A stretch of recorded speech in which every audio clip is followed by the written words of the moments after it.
Imagine transforming a modest meal into a feast for thousands. Join us as we explore one of Jesus' most celebrated miracles, where a simple offering feeds a multitude and leaves no one wanting more. Good day, Grace Keepers, and welcome to your Daily Dose of God.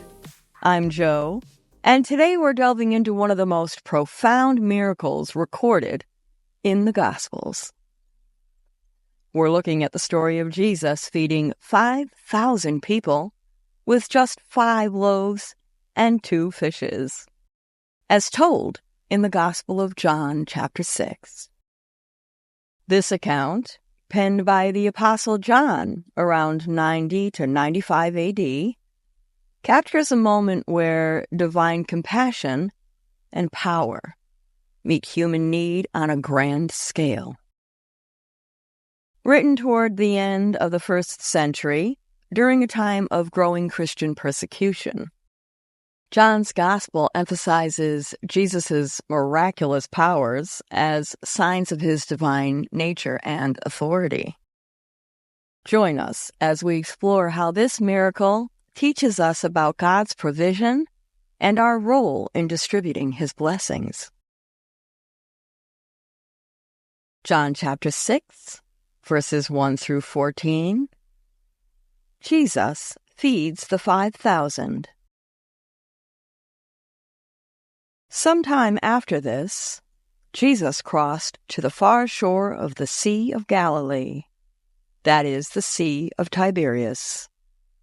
And a great crowd of people followed him, because they saw the signs he had performed by healing the sick. Then Jesus went up on a mountainside and sat down with his disciples.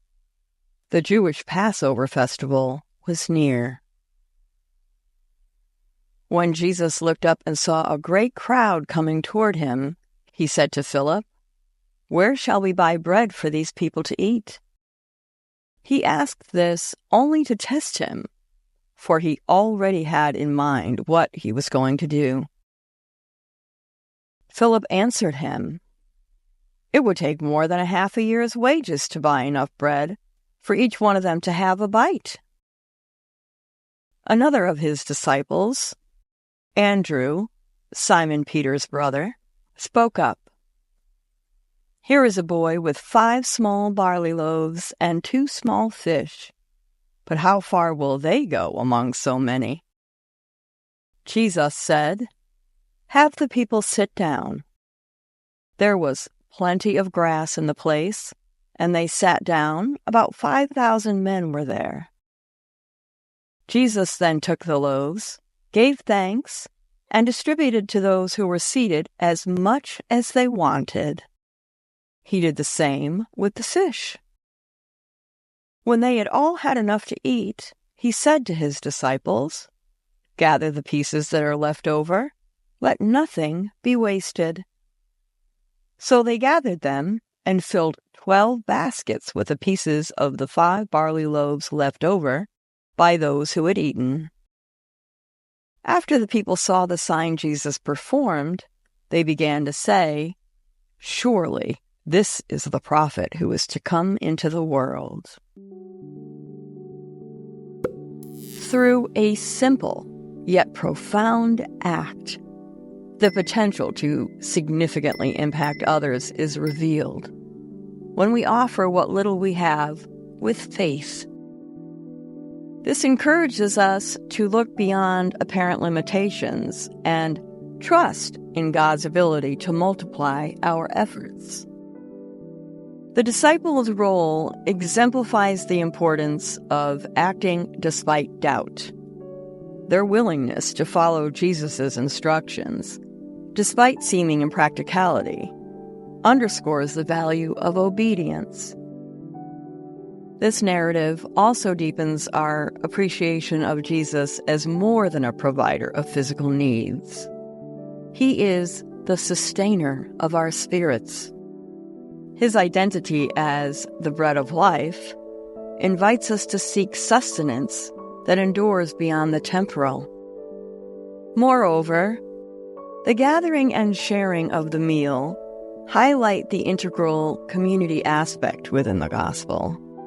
It challenges us to foster environments of generosity and sharing, reflecting the kingdom of God in everyday interactions.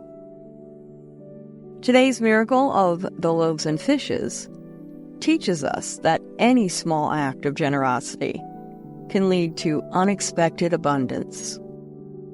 Let this miracle inspire you to think about how even the smallest actions can have a big impact. What can you offer? And how might it help those around you? Let's embrace the potential of our contributions, just as the disciples did, and watch them grow beyond what we could imagine. I thank you for being here, and I hope you'll join us here every day. Share Jesus everywhere you go, and I'll see you here tomorrow for another dose. Peace and blessings.